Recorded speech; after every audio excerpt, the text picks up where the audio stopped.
Hello and welcome to our fourth Zebinar. As usual, I'm very excited to have you. Happy you're tuning in. If this is your first one, please, I know they're kind of long. I just recommend watching them because I really am building a story. It's a story that starts here and it just goes through the platform, but they're interlocking pieces because in order to understand politics accurately, I believe you at least need a surface level understanding of all of the issues because no issue sits in isolation. They're all connected. And once you get that, once you understand that, you're more informed. You're able to make better decisions. But if this is your first one, just to give you a brief rundown on what a Zebinar is, this is an opportunity, again, for me to build a story about the history of the United States and the world, and to allow voters, members of the community, to engage in civil discourse, to educate themselves on the issues, to go a bit more in depth than any of the media really allows at the moment. And it's also an opportunity for me to go off about my opinions. I'm asking for your vote. I'm asking for your support to be a representative in Congress. So I believe it's imperative for me to let you know what I know, let you know what I believe, what I think, so that you can be comfortable in voting for me. And you also have a basis by which to judge my decisions and something to hold me accountable with. So at the moment, I'm pre-recording these, but after the filing deadline, I will be doing these live. And the standard format will be, we'll go through the issue of the week. That'll be about 20, 30 minutes. And then we'll have a panel discussion. I'll invite someone on. We'll do a little quick talk. They'll correct me on any of the things that I have not said accurately, anything extra they want to chime in on. Then I'm going to open it up for an open forum where anyone that's attending the Zoom can ask a question, engage in discussion, and we can really just help form community, expand knowledge, and really become more informed voters and more active voters. So this week, our issue of the week is wealth inequality. Per usual, Zebinar is divided into three sections: a brief history of wealth inequality and building wealth in this country, where we're at currently, current policy, current wealth inequality numbers, and then a future worth fighting for. And that's where I lay out my policy, my preferences, and what I think we should do, both individually, as a country, as global citizens, on how to fix this issue. Because Aristotle said it all the way back in ancient Greece that wealth inequality is one of the top things that will destroy a civilization. Because once you're at the bottom, once you have nothing left to lose, what are you going to do? You're going to fight. You're going to fight tooth and nail. Because if you don't, you're going to die anyway. So what is there to lose? Nothing. And the most fearful of a person you can be is when that person has nothing left to lose. So without further ado, let's get started. So we're going to start off with the flashback, and I want to start off with pre-modernity. So modernity is what's referred to the period after the Enlightenment, with individual rights, property rights, all of the things of our modern world. That's pretty much modernity. So it starts at about 1750, and it continues now. Some people claim that we're in a postmodern society. Some people still claim that we're in modernity, but we're going to start here before modernity happened. And this is after classical antiquity, once the Roman Empire fell. So when the Roman Empire fell, Europe was sent into disarray. The empire was divided into two halves, and then it just kept getting smaller and smaller. You had barbarians invading from the north. You had issues with northern Africa to the south. Just a whole lot of chaos that sent Europe into the Dark Ages, to the Middle Ages. And what characterized the period following the fall of the Roman Empire was a regression on all fronts: socially, politically, culturally, economically. Europe was backsliding. And it's important to note that because what were people going to do? During ancient Greece and ancient Rome, the Roman Republic, it wasn't as if a true middle class existed, but people did have an opportunity to make a life for themselves outside of just peasantry, outside of just being poor all of their life. There was something to do. But once the Dark Ages came through, that really wasn't an option anymore. When you have all of these power structures vying for power, trying to reestablish an empire and take over what used to be the Roman Empire, as a peasant, as a common person, you can't defend yourself. You have what? Maybe a horse or two, some farmland. If an army of 100 comes to your door, are you going to stop them? No. So what develops out of this is a feudal serf system. And that pretty much, it's kind of split with the Roman Empire, because there was the Eastern Roman Empire that kept going, still ruled out of Rome, and then there was the Byzantine Empire. The Western Roman Empire, which was still ruled out of Rome, and then you had the Eastern Roman Empire, or the Byzantine Empire, that was ruled out of Istanbul. At the time, it was Constantinople. But feudalism developed in the West, serfdom really developed in the East, and these were antiquated, well, I shouldn't say antiquated versions of slavery, because slavery has already existed, but it was kind of a step up from slavery. So they could still make money, they could still engage in living a life, but the kings and vassals, all of them, they were still taking all of their production. Everything they were producing, they were taking. They were still taxing them. So it wasn't as if they had the luxury of going out and living a life built on self-determination. That was far from the truth. But in these feudal and serf societies, what happens is Europe runs out of resources. Not literally, but you have to remember, this is like the 800s, the 900s, the 1200s. They don't have the technology to do what we do now. Today, we can excavate a pit and uncover all of these minerals a mile deep. They weren't doing that in 1200s. I mean, their tools couldn't do what we could do today. So once they run out of the easy resources, they turn elsewhere. And once the New World is discovered in like 1492, when Columbus set sail, and Europe now knows that there's two more entire continents to the west, colonialism develops. And as these power structures in Europe redeveloped over the course of about 1,000 years following the fall of the Roman Empire, they set out on colonialism, and they start developing satellite places all across the world to fill the void for the resources that they've run dry in Europe. And what develops is the precursor to capitalism. It's mercantilism. So what colonies were just economic pumps. That's it. You send a bunch of colonists there, they settle it, and then they just start producing raw materials to send back to Europe, where Europe processes it, sells it, makes money, and the royals line their coffers. But what changes is during the Renaissance and the Enlightenment, European thinkers look back and they realize, hey, the world hasn't always been like this. In the Roman Republic and ancient Greece, things weren't the best, but they were a whole lot better than what they are now. So the Renaissance is literally the rebirth. It's the rebirth of this classical antiquity in Greece and Rome. And that happens around 1400s, 1500s. And then once we enter the 1600s and the 1700s, after Europe has immersed themselves in this lost knowledge, you see a new development. The Europeans are finally able to not only just immerse themselves in classical antiquity and classical thought, but actually build upon it and start to create their own versions and their new productions of this knowledge base that was lost for 1,000 years. But what we see after this period is the emergence of the middle class, because the Renaissance and the Enlightenment start to produce the very rights that we still enjoy today. Rights to property, rights to life and liberty, all of the things that are quintessential of a modern society, of modernity, because modernity was created during the Enlightenment. All of that stuff still guides our society today. And the middle class emerges after the Industrial Revolution. That's when we actually see a semblance of the middle class that exists today.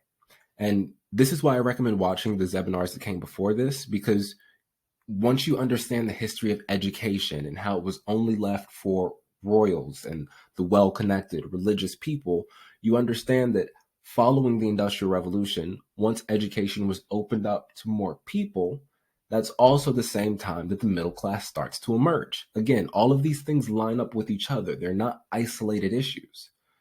And what the working class and the middle class are, pretty much the working poor. These are the people that were child laborers, that were going to factories every day in, day out. They were working, they had places to live, they weren't out in the streets, but they weren't exactly doing well for themselves. What you also see is the emergence of a middle class.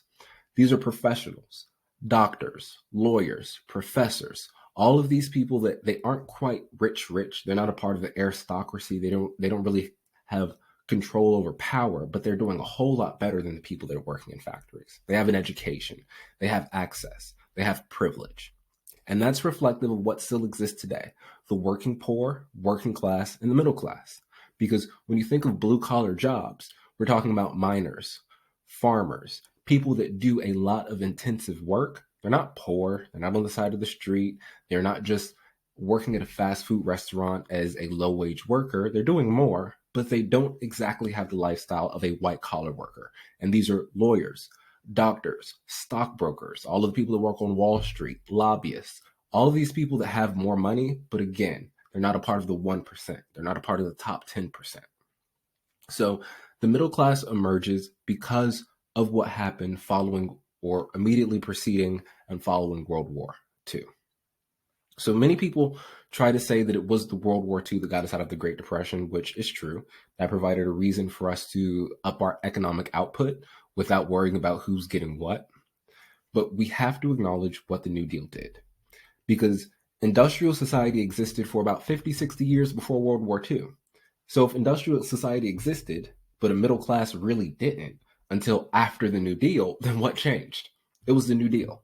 It wasn't until the government started outlawing child labor, started increasing funding for education, started setting minimum wages, and all of these other necessary aspects of our modern society did we see a true middle class emerge. And we also have to look at the Marshall Plan, because the Marshall Plan was after World War II.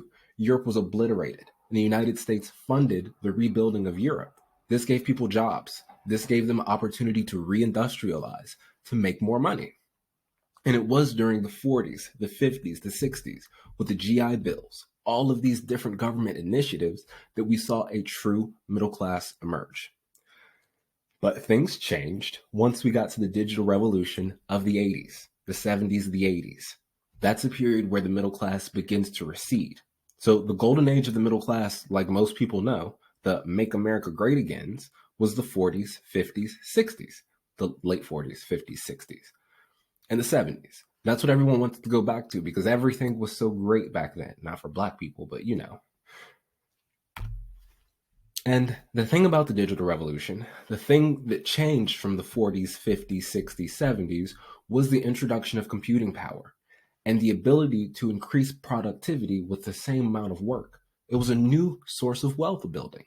Something changed, but our laws did not change with it. So when you see the middle class increase from the 40s, the 50s, the 60s, the 70s, all of a sudden you see a dramatic decline that is still happening today throughout the 80s, the 90s, the 2000s, the 2010s, and the 20s now.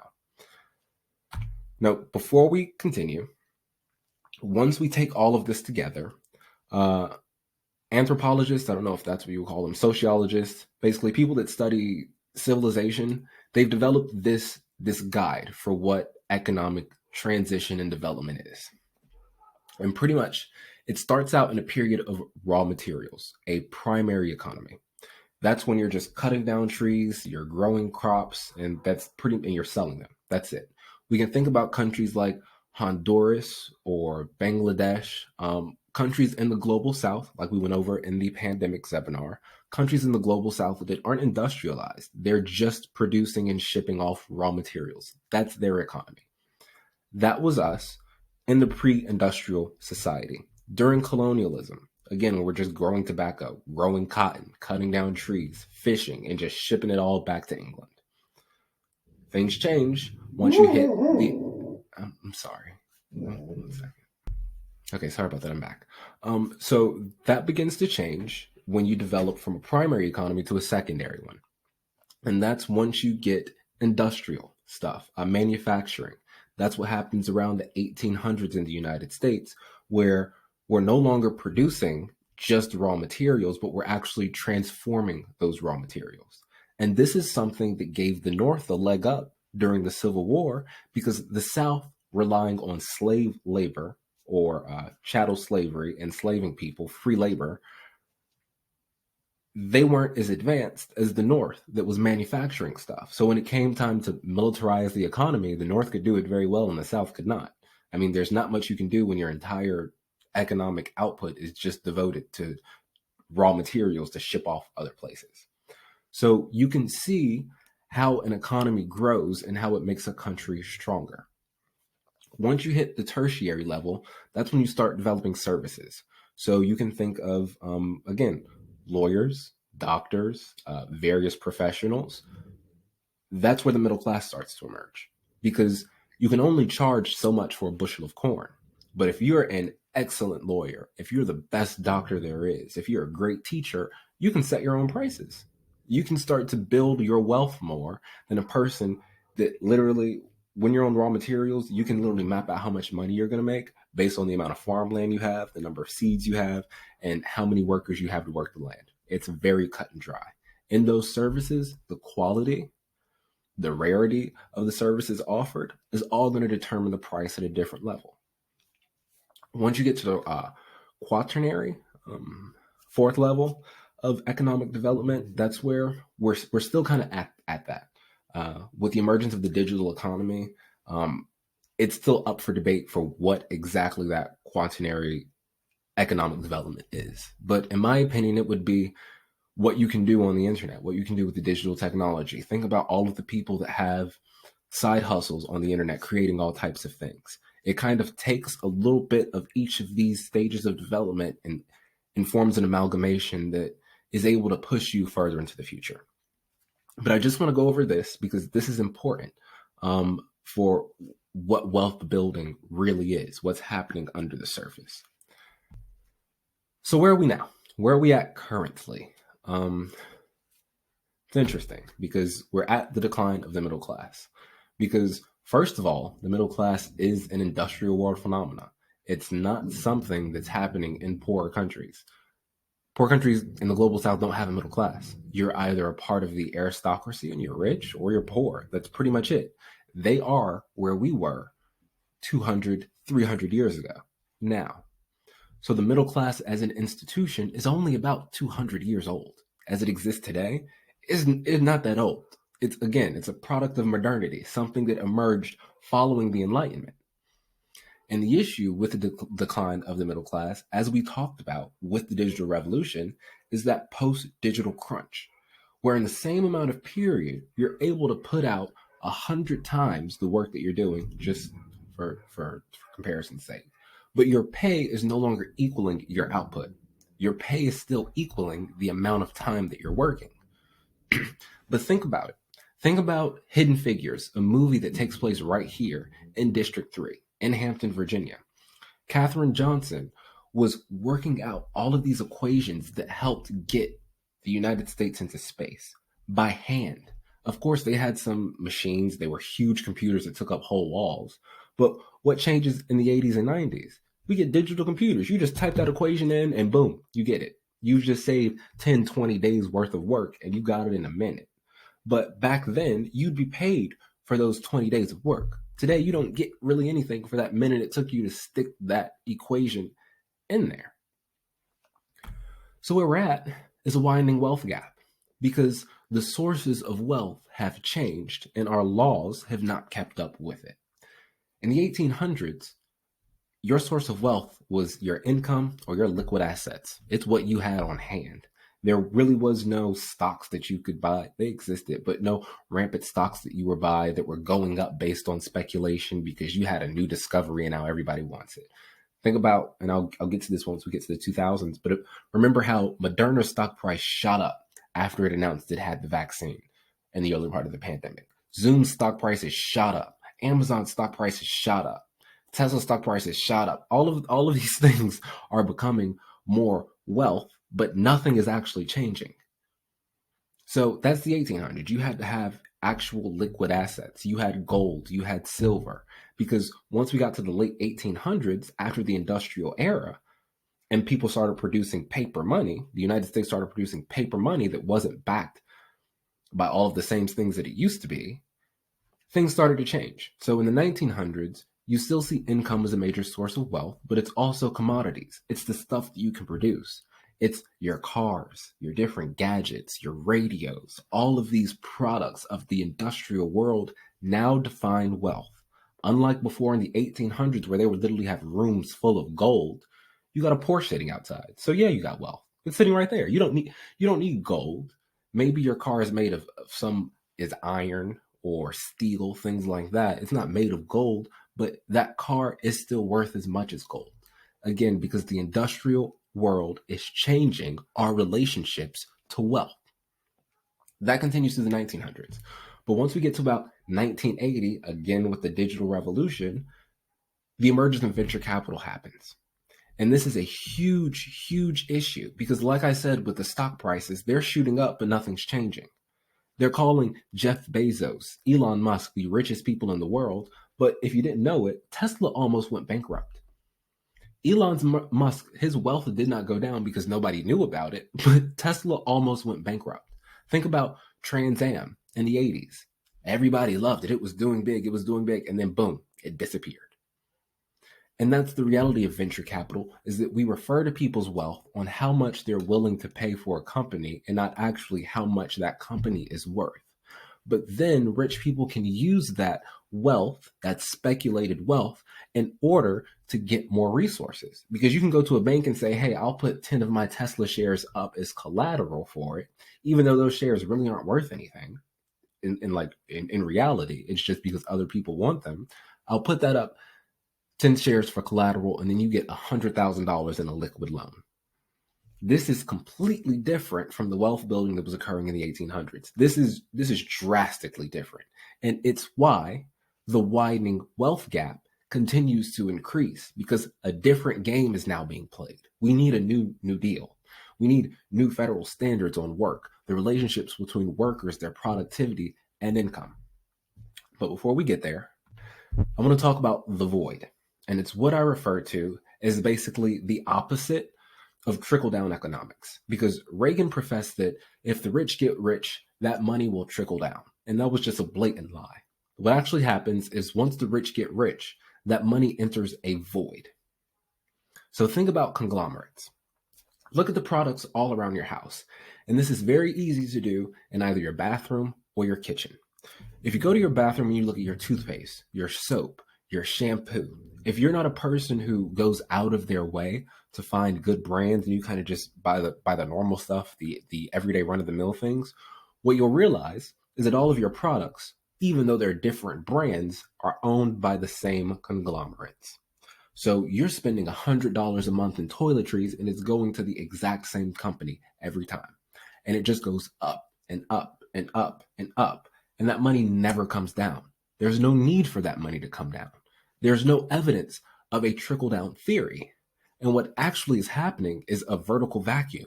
It's literally sucking all this money up. And then what happens is rich people throw them into offshore bank accounts that cannot be traced. Look up the Panama Papers. Look up the Paradise Papers. Probably trillions of dollars in wealth that are hidden in offshore accounts that we cannot tap. So rich people in these companies make their money. They give it to their shareholders, and then they take it out of the economy. They literally rip it out of the economy so that it never comes down. So in reality, what's happening is that all of the people down here at the bottom layers are just pumping money up. And the people up here are choosing to pay them a little here, pay them a little here, pay them a little here. And you may not believe me, but numbers do not lie. So on the left here, we have wealth growth per group. And what we see is that for each one of these groups, you see their percent growth since 1976 and the dollar amount gained. So for the top 1%, and their populations are at the bottom, top 0.01%, that's about 25,000 people in this country. Those 25,000 people since 1976 have increased their wealth by $12 trillion. The top 1%, which is about 2.5 million people, have increased their wealth by $42 trillion as a whole group, so all of them. The bottom 50%, which is 125 million people as a group, they have only increased their wealth by $710 billion since 1976. This is a problem. This is an institutional problem that strikes at the heart of our civilization's stability. That's not an exaggeration. When 125 million people make 10% or increase their wealth by 10% of what 25,000 people did in that same time frame, something is amiss. Something is not right. That does not add up. Now, when we look on the right, we see the wealth share. This is how much each of these pieces, each of these classes of people, their share of the economy since 1976. So since 76, the top 0.01% have increased their share of the economy by 7.8%. The top 0.1, which includes the top 0.01, have increased by 11.8%. The top 1% have increased their share of wealth in this country by 13.2%. The top 10% have only increased their share of wealth by 5.9%. So that means the top, what is that, like the 9% between the top 10 and the 1%, they haven't really increased their wealth that much, because you see it drops once you include the top 10%. The top 1% is 13%. Top 10% is only 5.9. So it's a lower number there. But once you get to the bottom 40%, they have lost 5.5% of their wealth share in comparison to 1976. They're less wealthy now than they were in 1976. And when we look at the bottom 50%, it's negligible. They're doing the exact same, literally the exact same. It's statistically insignificant, their change in wealth from 1976 to 2021. And think about how much more economic output we've had. I'm telling you, the digital revolution in the 1980s fundamentally changed our economy for the worse because our laws did not keep up with the sources of wealth. This one's even worse because this is per unit. This is per person in each category. So wealth growth from 76 to 21 for the 0.01%, $490 million. Each one of those 25,000 people in the 0.01% of this country have each individually increased their wealth by $500 million. On the other side, the bottom 50%, 125 million people, have only increased their wealth by $5,000 since 1976. So that means if you take someone's home in their entire life in 1976, give them 5 stacks, that's pretty much it. And the issue is that this wealth, these numbers, it's just after you take away debts. So again, people probably have a whole lot more stuff than they did in 1976. But like I told you in last week's Zebinar on the student loan crisis, everyone is taking on an insurmountable level of debt in order for a chance to succeed at the American dream. And these numbers don't lie. So I want to say thank you to Berkeley, UC Berkeley, because they've produced these here. And because this is immeasurable. It's immeasurable. And it wasn't checked in the box that I had, so you can't see it. But in the bottom is the total. On the left, for wealth growth per unit, total, everybody else, if you split it up evenly, so if we adopted a communist society and came and it said we're taking everything and splitting it evenly, the net worth of each person in this country would have increased by $500,000 for every single person. Every single person.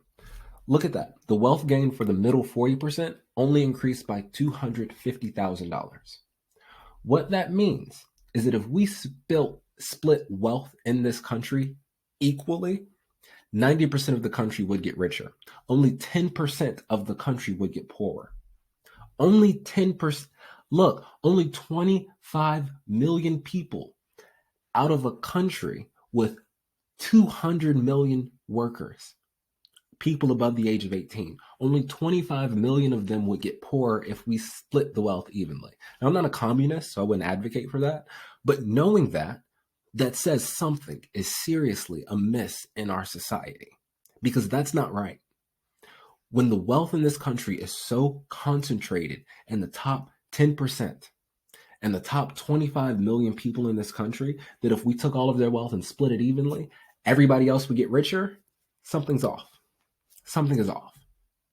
And even worse, when you look on the right, the post-tax income growth per unit. So in each of these classes, per person, After taxes, this is how much their income has grown since 1976. For the bottom 50%, income has only grown by $12,000 a year.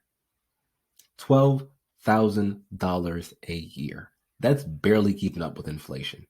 It is the exact same since 1976.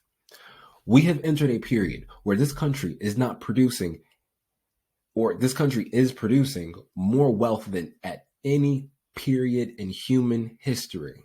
Yet during this golden age, nobody's making any more money. Everybody's just going deeper into debt. Yet the richest and the richest among us are raking in dough like none other. This is unsustainable because the consequences will be economic stagnation. Like I said in the Zebinar last week, student loan crisis. Student loans are second only to mortgages. If people are spending all of their income to pay back student loans, if they're spending all of their income that's barely increasing on paying exorbitant rents, we're going to enter a period of economic stagnation. People aren't going to go out to restaurants to buy things, buy food. They're not going out to buy art. They're not going out to buy video games, just any of the everyday luxuries of our life. They're not going to be spending any of that money because they're working to survive. We're going back to that feudal serf system that existed in the Dark Ages. And I hope I hope that I've laid that out very clearly about the social degradation that we are going down, because people are going to have less faith in institutions.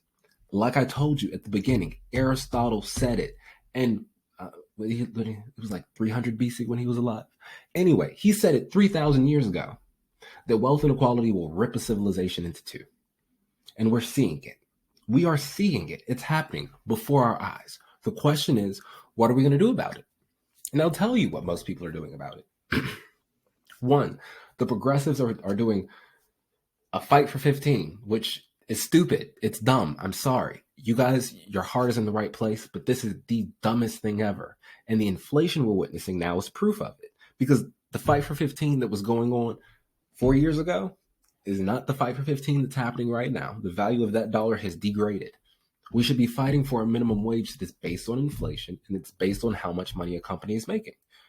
Each company should be required to pay a certain amount of their money on their employees. That's it. If you make $1 trillion a year, you need to pay 10% in employee benefits and employee pay. If your company is only making $100,000 per year, you're not going to have to pay that much money. We need a better system. Also, the child tax credit that did not get renewed. That was great. That was awesome. $300 extra a month per child. I think that's what it was. But the problem is, with even this, and with even the education subsidies that came out of the American Rescue Plan, nothing is striking at the heart of the institutional imbalance that was developed during the digital revolution. This is why the internet and digital technology is one of the big three, because even though wealth inequality is of itself an issue, it's still tied to the big three. And every single one of these issues ties back to the big three. And this is why I recommend watching every single Zebinar, because I am laying out a clear and concise story about how we got here and how we get out. So, future worth fighting for. What policy would I implement if I had the power to do it? Let's start off with restructuring. It's time to democratize our economy. Just like I talked about in last week's Zebinar with the reintroduction of artisans so that everyone doesn't have to go back to school, that is a huge, huge sticking point. Because think about, I'm going to get more into this later, but think about how many people Walmart has replaced in every single that it exists, every single city that it exists. Think about how many different micro businesses, small artisans, local supply chains that Walmart replaces by it just dropping a huge superstore there. Sure, it's convenient, but the corporatization of this country, though it is convenient, is taking us back to the Dark Ages. Because yes, it's pretty convenient to look at a lord or vassal and say, hey, if you fight those Huns for me, yeah, I'm gonna give you all the wheat you need. Come to find out, they're taking everything that you have left. So you may be alive, but you're doing worse. You're doing worse. So during The Dark Ages, where the peasants should have banded together and built a future for themselves, that's what we should be doing right now.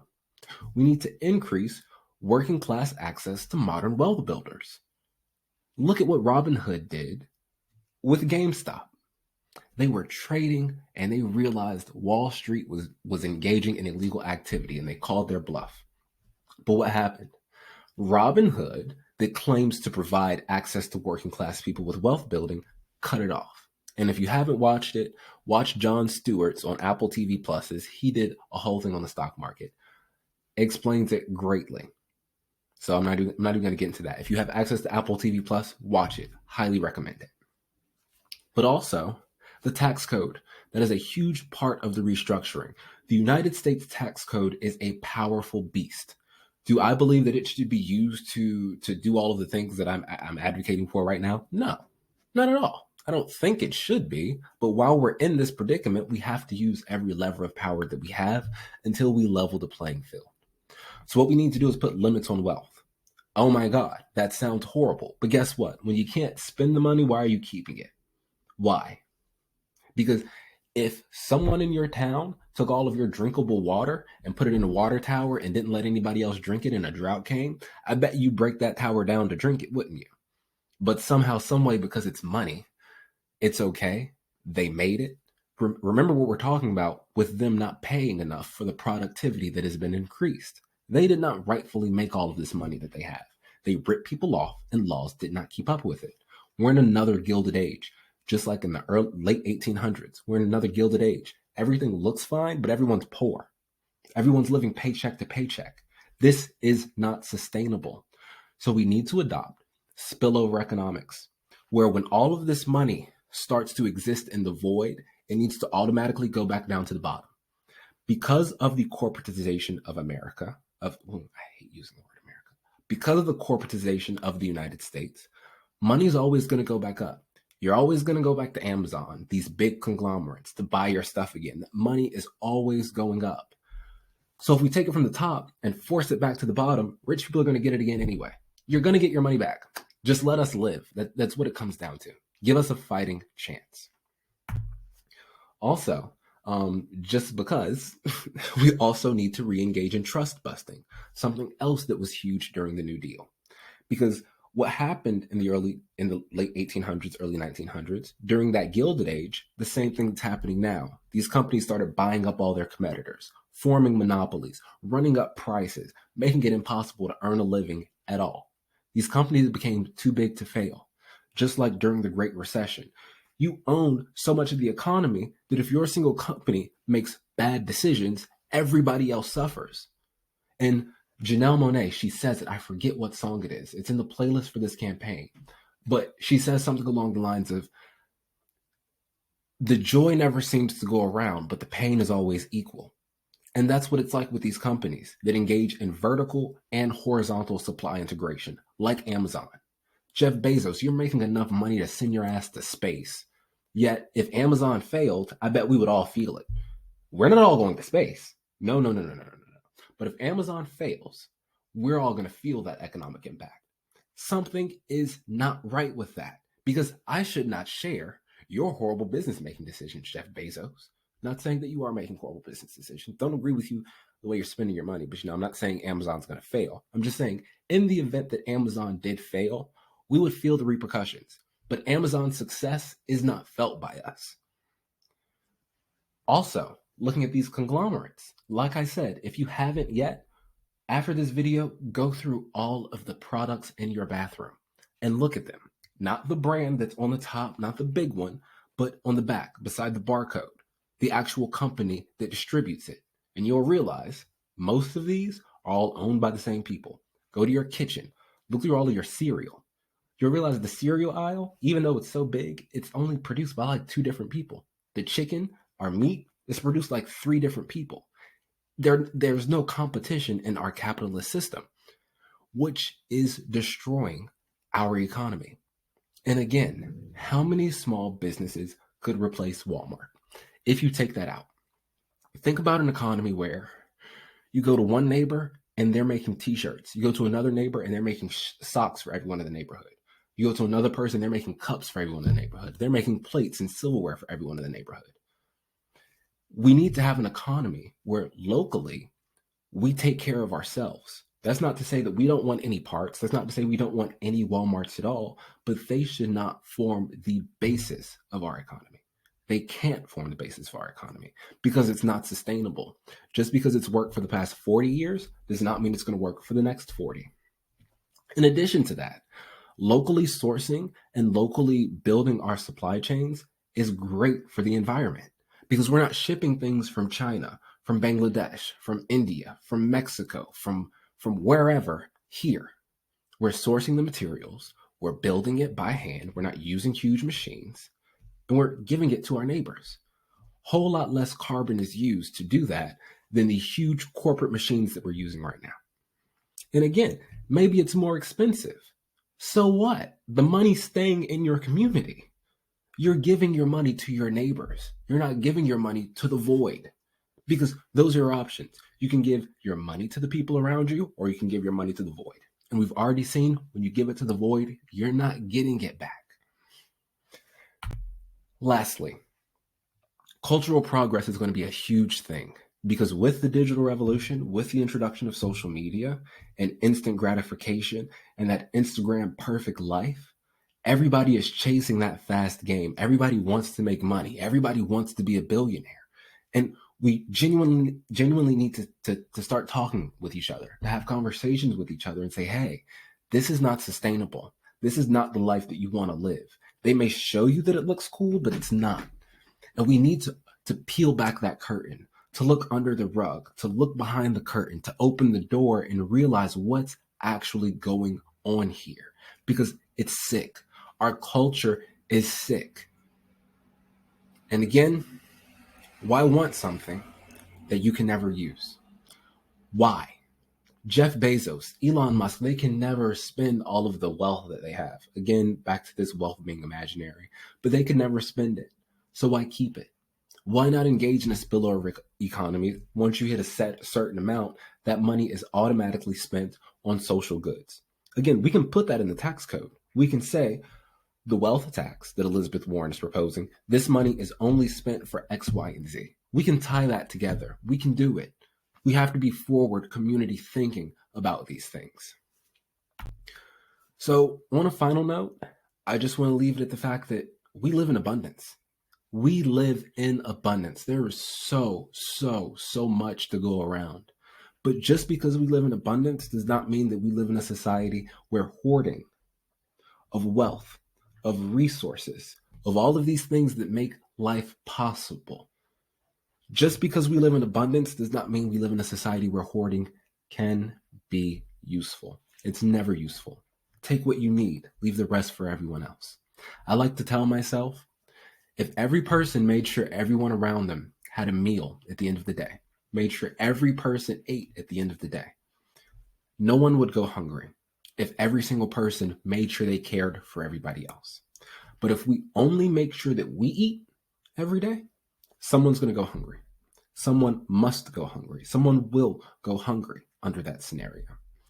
So it's time that we embrace collectivism, collective capitalism, a system where we actually take care of each other. Because when we're all doing better, crime goes down, education goes up, people live better lives, the quality of life improves. Every single aspect and policy that we're fighting for improves when people are taken care of. So that's all we have to do. It's not that hard. And I just hope that it's something that we can achieve. But this is the fourth Zebinar on wealth inequality. I hope you enjoyed it. It clocked in at 45 minutes. I'm sorry about that, but this isn't for the weary. So thank you. Hope you tune into the next one. We're going to cover gun violence on the next Zebinar. If you haven't checked out the ones that I've already recorded and posted, but I hope you follow this campaign. Please donate. We need every dollar cent that we can get, every ounce of support, every vote, everything. We need it. So I thank you for coming. Share this, share everything that we do, and enjoy the rest of your day. Bye-bye.